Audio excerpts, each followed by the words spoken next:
High hello ನಮಸ್ತೆ, ನಾನು ರಾಜು ಅಷ್ಟೇ. ನೀವು ನೋಡ್ತಿದ್ದೀರಾ centre point Kannada YouTube channel. ಕೆಲ ದಿನಗಳ ಹಿಂದೆ ನಾನು ಒಂದು ವಿಡಿಯೋ ಮಾಡಿ ಅಪ್ಲೋಡ್ ಮಾಡಿದ್ದೆ. ಭೀಮನ ಗುಂಡಿ ಯುದ್ಧ ಪಾರ್ಟ್ 2 ಎನ್ನುವಂಥ ಒಂದು ವಿಡಿಯೋವನ್ನು ಮಾಡಿದ್ದೆ. ಅದರಲ್ಲಿ ಹೇಳಿದ್ದೆ ಗುಂಡಿ ಯುದ್ಧ ಪಾರ್ಟ್ 1 ಮುಗಿದಿದೆ, ಹಾಗಾಗಿ ಅದೇ ತಂಡದವರು ಗುಂಡಿ ಯುದ್ಧ ಪಾರ್ಟ್ 2 ಮಾಡಲಿಕ್ಕೆ ರೆಡಿಯಾಗಿ ನಿಂತಿದ್ದಾರೆ. ಅದರ ರಿಸಲ್ಟ್ ಕೂಡ ಸದ್ಯದಲ್ಲಿ ಬರುತ್ತೆ ಅನ್ನೋದನ್ನು ನಾನು ಕೂಡ ಹೇಳಿದ್ದೆ. ಇದೀಗ ಗುಂಡಿ ಯುದ್ಧ ಪಾರ್ಟ್ 2 ಸೆಟ್ಟೇರಿದೆ. ಆದರೆ ಆ ಸೆಟ್ಟೇರಿದ ಒಂದು ಸಿನಿಮಾದಲ್ಲಿ, ಆ ಸೆಟ್ಟೇರಿದ ಒಂದು ಚಿತ್ರದಲ್ಲಿ ಈ ನಾಯಕರುಗಳು ಅಂದರೆ ಗುಂಡಿ ಯುದ್ಧ ಪಾರ್ಟ್ 1ನಲ್ಲಿ ಇದ್ದಂಥ ನಾಯಕರುಗಳು ಜೈಲಿಗೆ ಹೋಗುವಂಥ ಎಲ್ಲ ಲಕ್ಷಣಗಳು ಕೂಡ ಕಂಡು ಬರ್ತಾ ಇದೆ. ಹಾಗಾದರೆ ಗುಂಡಿ ಯುದ್ಧ ಪಾರ್ಟ್ 2 ಅಲ್ಲಿರುವ ಪ್ರಮುಖ ಅಂಶಗಳೇನು, ಗುಂಡಿ ಯುದ್ಧ ಪಾರ್ಟ್ 1ನಲ್ಲಿ ಏನಾಗಿತ್ತು, ಅದರ ಮುಂದುವರೆದ ಭಾಗವೇನು? ಈಗಾಗಲೇ ಅನೇಕ ನಾಯಕರುಗಳು ಅಂದರೆ ಗುಂಡಿ ಯುದ್ಧ ಪಾರ್ಟ್ 1ನಲ್ಲಿ ಸುಳ್ಳಿನ ಕಂತಿಯನ್ನು ಸೃಷ್ಟಿ ಮಾಡಿ ಇಡೀ ನಮ್ಮ ಕರ್ನಾಟಕದ ಇಡೀ ಜಗತ್ತಿಗೆ ಅಶಾಂತಿಯನ್ನು ಸೃಷ್ಟಿ ಮಾಡಿದಂಥ ಆ ನಾಯಕರುಗಳು ಗುಂಡಿ ಯುದ್ಧ ಪಾರ್ಟ್ 2 ಅಲ್ಲಿ ಜೈಲಿಗೆ ಹೋಗ್ತಾರಾ? ಯಾವೆಲ್ಲ ನಾಯಕರುಗಳು ಜೈಲಿಗೆ ಹೋಗ್ತಾರೆ? ಇವೆಲ್ಲವನ್ನು ನೋಡೋಣ. ಅದಕ್ಕಿಂತ ಮೊದಲು ಇಲ್ಲಿ ತನಕ ನಮ್ಮ ಚಾನಲ್ ಸಬ್ಸ್ಕ್ರೈಬ್ ಮಾಡಿಲ್ಲ ಅಂದರೆ ಈಗಲೇ ಸಬ್ಸ್ಕ್ರೈಬ್ ಮಾಡಿ, ಜೊತೆಗೆ ಕಾಮೆಂಟ್ಗಳ ಮುಖಾಂತರ ತಮ್ಮ ಅಭಿಪ್ರಾಯವನ್ನು ತಿಳಿಸ್ಬೋದು. ಎಸ್ ವೀಕ್ಷಕರೇ, ಭೀಮ ಸೃಷ್ಟಿ ಮಾಡಿದಂಥ ಒಂದು ತಲೆಬುರುಡೆ ಕೇಸ್ ಇದೆಯಲ್ಲ, ಅದು ಇಡೀ ಧರ್ಮಸ್ಥಳವನ್ನು, ಇಡೀ ದೇಶ, ಇಡೀ ರಾಷ್ಟ್ರ, ಇಡೀ ನಮ್ಮ ಜಗತ್ತೇ ತಿರುಗಿ ನೋಡುವಂತೆ ಮಾಡಿತ್ತು. ನಿಮ್ಮ ಧರ್ಮಸ್ಥಳ ಅಂದು ಕೂಡ ನೀವೇನಾದರೂ ಗೂಗಲ್ ಸರ್ಚಲ್ಲಿ ಧರ್ಮಸ್ಥಳ ಅಂತ ಟೈಪ್ ಮಾಡಿದ್ರೆ ಅಲ್ಲಿ ದೇವಸ್ಥಾನ ಬರ್ತಾಯಿತ್ತು, ಅಲ್ಲಿನ ಅನೇಕ ಪ್ರೇಕ್ಷಣೀಯ ಸ್ಥಳಗಳು ಬರ್ತಾಯಿದ್ವು, ಅಲ್ಲಿನ ಅನೇಕ ಪುಣ್ಯಕ್ಷೇತ್ರಗಳು ಬರ್ತಾಯಿದ್ವು. ಆದರೆ ಈಗ ನೀವು ಧರ್ಮಸ್ಥಳ ಅಂತ ಒಂದು ಇಂಗ್ಲೀಷ್ನಲ್ಲಿ ಟೈಪ್ ಮಾಡಿಬಿಟ್ರೆ ಮುಂದೆ ತಾನೇ ವರ್ಡ್ ಬರ್ತಾಯಿದೆ. Dharmasthala mass burial case, Dharmasthala horror, Dharmasthala updates, Dharmasthala case updates, ಹೀಗೆ ಅನೇಕ ಈ ಕೇಸ್ಗೆ ಸಂಬಂಧಪಟ್ಟಂತೆ ಅಂದರೆ ಭೀಮ ಹೇಳಿದಂಥ ಅತ್ಯಾಚಾರ, ಕೊಲೆ ಮತ್ತು 300-400 ಶವಗಳ ಹೂತಿಟ್ಟ ಪ್ರಕರಣಗಳ ಬಗ್ಗೆ ಅಲ್ಲಿ ಒಂದೊಂದೇ ವಿಷಯಗಳು ಬರುತ್ತೆ. ನೋಡಿ, ಭೀಮ ಹೇಳಿದಂಥದ್ದು 106ಕ್ಕೂ ಹೆಚ್ಚು ಶವಗಳನ್ನ ಹೂತಿಟ್ಟಿದೆ ಅಂತ ಒಂದು ಮಾತನ್ನು ಹೇಳಿದ. ಅದು ತಿರುಗಿ ಈಗ ಇಡೀ ಜರ್ಮನ್ನಲ್ಲಿ, ಇಡೀ ಬೇರೆ ಪಾಕಿಸ್ತಾನದಲ್ಲಿ ಎಲ್ಲ ಸುದ್ದಿ ಮಾಡ್ತಿದೆ. ಸಾವಿರಾರು ಹೆಣಗಳನ್ನು ಅತ್ಯಾಚಾರ ಮಾಡಿ ಅವುಗಳನ್ನು ಸಾಯಿಸಿ ಅದನ್ನು ಒಂದೇ ಸ್ಥಳದಲ್ಲಿ ಹುಟ್ಟಿರುವ ಬಗ್ಗೆ ಧರ್ಮಸ್ಥಳ ಪ್ರಚಾರಕ್ಕೆ ಪಡ್ಕೊಂಡಿದೆ.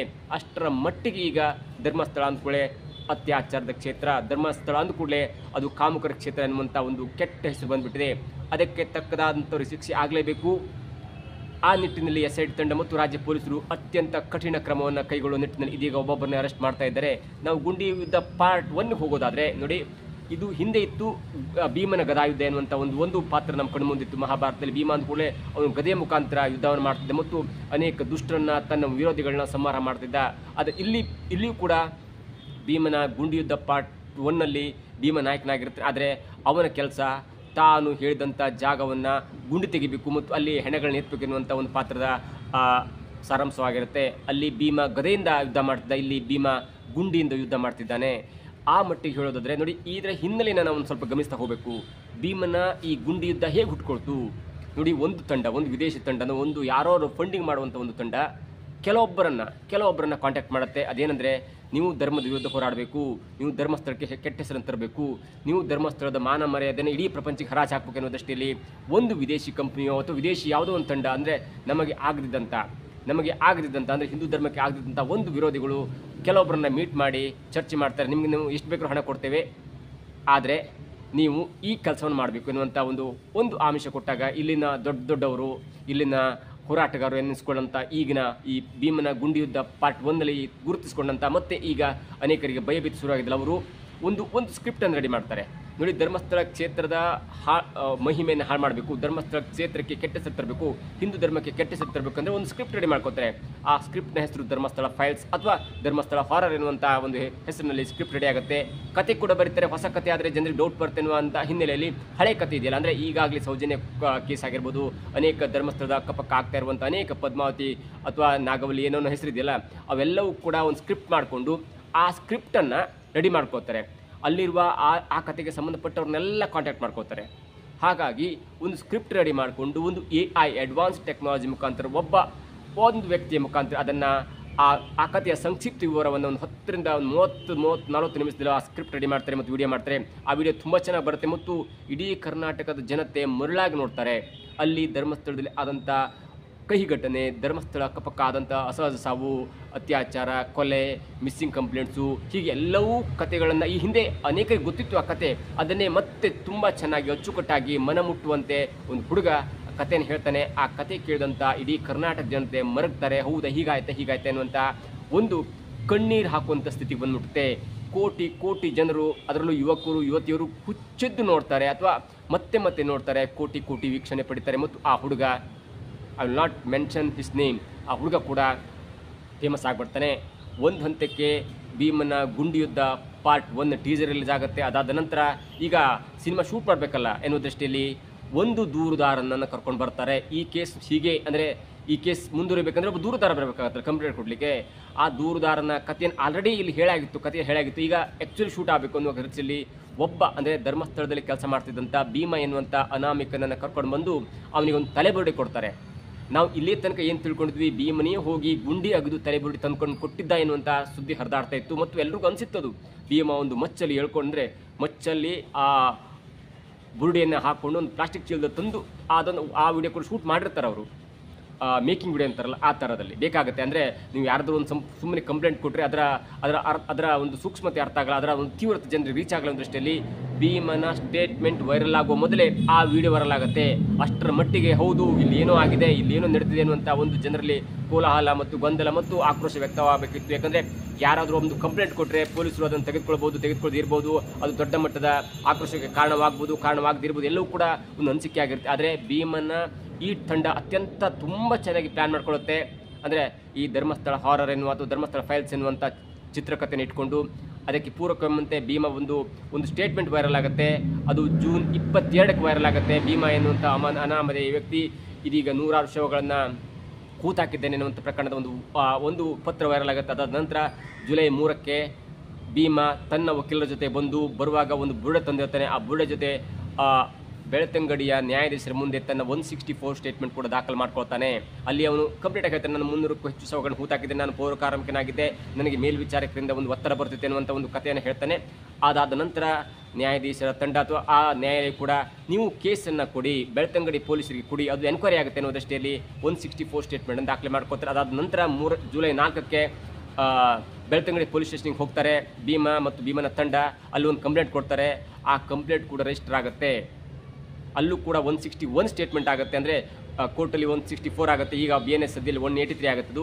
ಅದಾದ ನಂತರ ಬೆಳ್ತಂಗಡಿ ಪೊಲೀಸ್ ಠಾಣೆಯಲ್ಲಿ 161 ಸ್ಟೇಟ್ಮೆಂಟನ್ನು ಬರ್ಕೊಂಡು ಆ ಕಂಪ್ಲೇಂಟನ್ನು ರಿಜಿಸ್ಟರ್ ಮಾಡ್ಕೊಳ್ತಾರೆ. ಅಲ್ಲಿಗೆ ಆದಂಥ ಒಂದು ದೊಡ್ಡ ಸುದ್ದಿ ಇಡೀ ಪ್ರಪಂಚದಾದ್ಯಂತ ಹರಡುತ್ತೆ. ಅದೇನೆಂದರೆ ಭೀಮ ಎನ್ನುವಂಥ ವ್ಯಕ್ತಿ ಧರ್ಮಸ್ಥಳದ ಅಕ್ಕಪಕ್ಕ ಅವನು ಹೇಳಿದ್ದು 100 ಸುದ್ದಿ ಮಾಧ್ಯಮದಲ್ಲಿ ಅನೇಕ ದೊಡ್ಡ ದೊಡ್ಡ ಚಾನಲ್ ಸುದ್ದಿಯಾಗಿದ್ದು 1000 ಹೆಣ.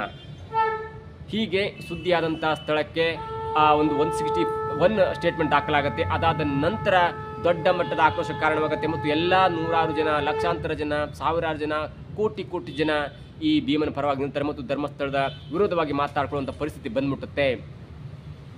ಇದಾದ ನಂತರ ಮತ್ತೊಂದು ಬೇಕಾಗುತ್ತೆ. ಒಬ್ಬ ದೂರು ಕೊಟ್ಟ, ಆದರೆ ಒಂದು ದೂರು ಈ ಕಡೆಯಿಂದ ಬಂತು, ಹೂತಾಕದ ಕಡೆಯಿಂದ ಬಂತು. ಆದರೆ ಯಾರಾದರೂ ಒಂದು ಶಿಕ್ಷೆಗೆ ಒಳಗಾದ ಕುಟುಂಬ ಬೇಕಲ್ಲ, ಅವನು 100 ಹೆಣ ತೆಗಿತಾನೋ, 10 ಹೆಣ ತೆಗಿತಾನೋ, 1000 ಹೆಣ ತೆಗಿತಾನೋ, ಅದು ಬೇರೆ ಪ್ರಶ್ನೆ. ಆದರೆ ಯಾರಾದರೂ ಆ ಬಾಡಿಗೆ ಸಂಬಂಧಪಟ್ಟರು ದೂರು ಕೊಡಬೇಕಲ್ಲ ಅನ್ನೋ ದೃಷ್ಟಿಯಲ್ಲಿ ಸುಜಾತ ಭಟ್ ಎನ್ನುವಂಥ ವೃದ್ಧೆಯ ಒಂದು ಹೆಲ್ಪನ್ನು ತೆಗೆದುಕೊಂಡು ಅವಳ ಒಂದು ಟೆಕ್ನಿಕನ್ನು, ಸುಳ್ಳಿನ ಕಂತಿಯನ್ನು ಒಪ್ಪಿಕೊಂಡು ಅದನ್ನು ಸೃಷ್ಟಿ ಮಾಡಿಕೊಂಡು ಅವಳಿಗೊಂದು ಮಗಳಿದ್ಲು ಎನ್ನುವಂಥ ಒಂದು ಫೋಟೋನ ಕ್ರಿಯೇಟ್ ಮಾಡ್ಕೊಂಡು ಎಲ್ಲವೂ ರೆಡಿಯಾಗಿರುತ್ತೆ. ಆದರೆ ಯಾವುದು ರಿವೀಲ್ ಆಗಲ್ಲ. ಬಂದು ಕಂಪ್ಲೇಂಟ್ ಕೊಡ್ತಾಳೆ ಬೆಳ್ತಂಗಡಿ ಪೊಲೀಸ್ ಠಾಣೆಗೆ ಕಂಪ್ಲೇಂಟ್ ಕೊಟ್ಟು, ನನ್ನ ಮಗಳು 21 ವರ್ಷದ ಅನನ್ಯ ಭಟ್ ಎನ್ನುವಂಥ ಹೆಸರಿನ ನನ್ನ ಮಗಳು 2003ರಲ್ಲಿ ಧರ್ಮಸ್ಥಳದ ಮಣಿಪಾಲ್ ಕಾಲೇಜಲ್ಲಿ ಓದ್ತಾ ಇದ್ಲು. ಒಂದು ದಿನ ರಜೆ ಇದ್ದ ಕಾರಣ ಅವಳು ಧರ್ಮಸ್ಥಳ ಟೆಂಪಲಿಗೆ ಹೋಗಿದ್ದು, ಅಲ್ಲಿ ಮಿಸ್ಸಿಂಗ್ ಆದ್ದು. ಅದಾದ ನಂತರ ನಾನು 2003ರಲ್ಲಿ CBIಯಲ್ಲಿ ಕೆಲಸ ಮಾಡ್ತಿದ್ದೆ, ಕೋಲ್ಕತ್ತಾದಲ್ಲಿ ಕೆಲಸ ಮಾಡ್ತಿದ್ದೆ, ಸ್ಟೆನೋಗ್ರಾಫರ್ ಎನ್ನುವಂಥ ವರ್ಕ್ ಮಾಡ್ತಿದ್ದೆ. ನಾನು ಬಂದು ಮಗಳನ್ನ ಹುಡುಕುವಾಗ ಧರ್ಮಸ್ಥಳ ಅಧಿಕಾರಿಗಳನ್ನ ಭೇಟಿದ್ದೆ. ಅವರು ನಮ್ಮ ಬೈದರು. ಅದಾದ ನಂತರ ಅಲ್ಲಿ ಹುಡುಕಿದಾಗ ಅಲ್ಲಿನ ಜನರು ನನ್ನನ್ನು ಲಾಡ್ಜಿಗೆ ಕರ್ಕೊಂಡು ಹೋಗಿ ಹೊಡೆದು ನನ್ನನ್ನು 3 ತಿಂಗಳ ಕಾಲ ಕೋಮಾಕ್ಕೆ ತಳ್ಳಿದ್ರು. ಈಗ ಎಚ್ಚರ ಆದ ನಂತರ ನನಗೆ ಗೊತ್ತಾಗುತ್ತೆ. ಆಮೇಲೆ ಕಂಪ್ಲೇಂಟ್ ಯಾರು ತೆಗೆದುಕೊಳ್ಳಲ್ಲ, ಯಾವ ಸ್ಟೇಷನ್ ನನ್ನ ಕಂಪ್ಲೇಂಟ್ ತೆಗೆದುಕೊಳ್ಳಲ್ಲ ಅಂತ ದೂರನ್ನು ಕೊಟ್ಟು ಅವಳು ಹೇಳ್ತಾರೆ, ನನ್ನ ಮಗಳು ಅನನ್ಯ ಭಟ್ ಅವರ ಬಾಡಿ ಸಿಕ್ಕರೆ ನಾನು ಹಿಂದೂ ಸನಾತನ ಧರ್ಮದ ಪ್ರಕಾರವಾಗಿ ಒಂದು ಅಂತ್ಯ ಸಂಸ್ಕಾರನ ಕೊಡ್ತೇನೆ, ನನಗೆ ಯಾರಿಗೂ ಶಿಕ್ಷೆ ಆಗಬೇಕಂತ ಕೋರಲ್ಲ ಎನ್ನುವಂಥ ಒಂದು ಸುಳ್ಳಿನ ಮಾತನ್ನು ಹೇಳ್ತಾರೆ. ಜೊತೆಗೆ ಆ ಬೆಳ್ತಂಗಡಿಯ ಪೊಲೀಸ್ ಠಾಣೆಗೆ ವಕೀಲರ ಜೊತೆ ಬರುವಾಗ ಅವರು ಆ ಸ್ಟೇಷನ್ಗೆ ಕೈ ಮುಗಿದು ಬಂದಿರ್ತಾರೆ. ಎಲ್ಲವೂ ಕೂಡ ಸಂಶಯ. ಭೀಮ ಎನ್ನುವಂಥ ಹೆಸರು ವ್ಯಕ್ತಿ, ಭೀಮ ಅಂದರೆ ಅದು ನ್ಯಾಯದ ಸಂಕೇತ. ಮತ್ತೊಂದು ಕಡೆ ಸುಜಾತ ಭಟ್ ಹಿಂದೂ ಧರ್ಮದ ಒಂದು ಅನುಯಾಯಿಯಾಗಿರುತ್ತೆ. ಹಿಂದೂ ಧರ್ಮ, ಸನಾತನ ಧರ್ಮ ಎನ್ನುವಂಥ ಪದೇ ಹೇಳಿಕೆ ಕೊಡೋದ್ರ ಮುಖಾಂತರ ಎಲ್ಲೋ ಒಂದು ಕಡೆ ಹಿಂದೂ ಧರ್ಮದವರೇ ಹಿಂದೂ ಧರ್ಮಕ್ಕೆ ಮೋಸ ಮಾಡ್ತಿದ್ದಾರೆ, ಹಿಂದೂ ಧರ್ಮದಲ್ಲೇ ಸರಿ ಇಲ್ಲ ಎನ್ನುವಂಥ ಒಂದು ಮೇಲ್ನೋಟಕ್ಕೆ ಒಂದು ಹೇಳಿಕೆಯನ್ನು ತೇಲ್ಬಿಡ್ತಾರೆ. ಅದಾದ ನಂತರ SIT ತಂಡ ಆಗುತ್ತೆ. ಸಮಾಧಿ ಹೇಗುವಂಥ ಕೆಲಸ ಆಗುತ್ತೆ. ಅಕ್ಷರಶಃ ಭಾಗಶಃ ಅಂತಾರಲ್ಲ, ಅಕ್ಷರಶಃ ಧರ್ಮಸ್ಥಳವನ್ನು ಎಲ್ಲಿ ಬೇಕಂದ್ರೂ ಒಗೆಯುವಂಥ ಒಂದು ಮಟ್ಟಕ್ಕೆ ಹೋಗ್ತಾರೆ. ಭೀಮಾ ಸ್ಥಳ ಹಿಡಿದು 13 ಸ್ಥಳ ಆಗುತ್ತೆ. ಆದರೆ ಭೀಮಾ ಹೇಳಿದ್ದಕ್ಕಿಂತ ಹೆಚ್ಚು ಜಾಗದಲ್ಲಿ ಅಗೆಯುವಂಥ ಕ್ರಿಯೆ ಆಗುತ್ತೆ. ಡ್ರೋನ್ ಬರುತ್ತೆ, ಹಿಟಾಚಿ ಬರುತ್ತೆ, JCB ಬರುತ್ತೆ. ಎಲ್ಲವೂ ಆದರೂ ಕೂಡ ಸ್ಪಾಟ್ ನಂಬರ್ 6ರಲ್ಲಿ ಒಂದು ಬಾಡಿ ಸಿಗುತ್ತೆ. ಅದು ಕೂಡ FSL ಹೋಗುತ್ತೆ. ಅಲ್ಲೂ ಕೂಡ ಅದು ಗಂಡಸಿನ ಮೂಳೆ ಅನ್ನುವಂಥ ಒಂದು ವರದಿ ಬಂದ ಬಗ್ಗೆ ಒಂದು ವರದಿ ಆಗುತ್ತೆ. ಜೊತೆಗೆ ಭೀಮಾ ತಂದ ಬುರುಡೆ ಇದೆಯಲ್ಲ, ಅದು ಕೂಡ ಅವನು ಹೂತಿಟ್ಟ ಬೋರ್ಡೆ ಅಲ್ಲ, ಅದು ಯಾರ್ದೋ ಬೋರ್ಡೆ ಅನ್ನೋದು ಇದೀಗ ಸಾಬೀತಾಗ್ತದೆ. ಅಷ್ಟರ ಮಟ್ಟಿಗೆ ಎಲ್ಲೋ ಒಂದು ಕಡೆ ಭೀಮನ ಪರವಾಗಿದ್ದಂಥ ಜನಾಕ್ರೋಶ, ಅಂದರೆ ಭೀಮನ ಪರವಾಗಿದ್ದಂಥ ಧ್ವನಿ, ಭೀಮನ ಪರವಾಗಿದ್ದಂಥ ಈ ಕೂಗು ಹೋಗ್ತಾ ಹೋಗ್ತಾ ಹೋಗ್ತಾ ಸುಜಾತ ಭಟ್ ಅನ್ನುವಂಥ ಹೆಸರಿನಲ್ಲಿ ಒಂದು ಸುಳ್ಳಿನ ಕಂತಿಯಾಗಿ ಮಾರ್ಪಡುತ್ತೆ. ಭೀಮನ ಕೇಸ್ನಲ್ಲಿ ಭೀಮ ಹೇಳಿದಂಥ ಯಾವುದೇ ಜಾಗದಲ್ಲಿ ಕೂಡ ಹೆಣ ಸಿಕ್ಕ ಬಗ್ಗೆ ಮಾಹಿತಿ ಸಿಗಲ್ಲ. ಸ್ಪಾಟ್ ನಂಬರ್ 6ರಲ್ಲಿ ಬಿಟ್ಟು ಅದಾದ ನಂತರ ಎಲ್ಲ ತನಿಖಾ ತಂಡದವರು ಸುಜಾತನ ಭಟ್ಟನ ಬೆನ್ನು ಹೇಳ್ತಾರೆ. ಸುಜಾತ ಭಟ್ಟಿಗೆ ಮಗಳಿರೋದಾದರೆ ಎಲ್ಲಿರ್ತಾಳೆ, ಎಲ್ಲಿದ್ದು, ಯಾವಾಗ ಹುಟ್ಟಿದ್ಲು, ಯಾವ ಕಾಲೇಜಿನಲ್ಲಿ ಓದ್ತಿದ್ದೆ ಎನ್ನುವಂಥ ಎನ್ಕ್ವೈರಿ ಮಾಡಿದಾಗ ಅಲ್ಲಿ ಸುಳ್ಳಿನ ಕಂತೆಯೇ ಜನರ ಮುಂದೆ ತೆರೆದಿಡುತ್ತೆ. ಮತ್ತು ಈ ವೃದ್ಧ ವಯಸ್ಸಿನಲ್ಲಿ ಸುಜಾತ ಭಟ್ಟಿಗೆ ಇವೆಲ್ಲ ಬೇಕಿತ್ತ ಎನ್ನುವಂಥ ಒಂದು ಮಾತು ಕೂಡ ಕೇಳಿಬರ್ತದೆ. ಅದು ಯಾವ ಹಂತಕ್ಕೆ ನಿಲ್ಲುತ್ತೆ ಅನ್ನೋದು ಕೂಡ ಇದೀಗ ಮುಂದೆ ಸಾಗಬೇಕಾದ. ಇವೆಲ್ಲವೂ ಕೂಡ SIT ಸರ್ಕಾರಕ್ಕೆ ಹೇಳಿತ್ತು. ಹಾಗಾಗಿ ಸರ್ಕಾರದ ಜೊತೆ ಹೋಮ್ ಮಿನಿಸ್ಟರ್ ಮತ್ತು DK ಶಿವರ ಮಾತಾಡ್ಕೊಂಡು ಹೇಳಿದ್ರು, ಕೆಲವು ದಿನಗಳ ಕಾಲ ಕಾದು ನೋಡಿ, 1-2 ದಿನದಲ್ಲಿ ಎಲ್ಲೂ ಕೂಡ ಬಟ ಬಯಲಾಗುತ್ತೆ, ಎಲ್ಲರೂ ಕೂಡ ಒಳಗೆ ಹೋಗ್ತಾರೆ ಅನ್ನುವಂಥ ಒಂದು ಮಾತನ್ನು ಹೇಳಿದ್ರು. ಅದು ಸೋಮವಾರ ಹೇಳಿದ್ರು, ಇವತ್ತು ಬುಧವಾರ, ಗುರುವಾರ. ಹಾಗಾಗಿ ಎಲ್ಲವೂ ಕೂಡ ಅಂದ್ಕೊಂಡಂತೆ. ಆದರೆ ಎಲ್ಲ ವ್ಯಕ್ತಿಗಳು ಈ ನಾಟಕದ ಹಿಂದೆ, ಈ ಕುತಂತ್ರದ ಹಿಂದೆ, ಈ ಶಾಂತಿಯನ್ನು ಕದಡುವ ಒಂದು ತಂಡದ ಹಿಂದೆ ಯಾರೆಲ್ಲ ಇದ್ದಾರಲ್ಲ, ಅವರೆಲ್ಲರೂ ಕೂಡ ಅರೆಸ್ಟ್ ಆಗುವಂಥ ಭೀತಿ ಕಾಡ್ತಾ ಇದೆ. ಇವತ್ತು ಒಬ್ಬರು ಬ್ರಹ್ಮ ಅವರ ಪೊಲೀಸ್ ಠಾಣೆಯಲ್ಲಿ ಕೂತ್ಕೊಂಡು ವಿಚಾರಣೆ ನಡೆಸ್ತಿದ್ದಾರೆ. ಮತ್ತೊಬ್ಬ ಹುಡುಗನಿಗಾಗಿ ಬನ್ನೇರುಗುಟ್ಟದ ಮನೆಯಲ್ಲಿ ಹುಡುಕ್ತಾ ಇದ್ರು. ಅವರಿಗೆ ಈಗ ನಿರೀಕ್ಷಣೆ ಜಾಮೀನು ಸಿಕ್ಕಿದೆ.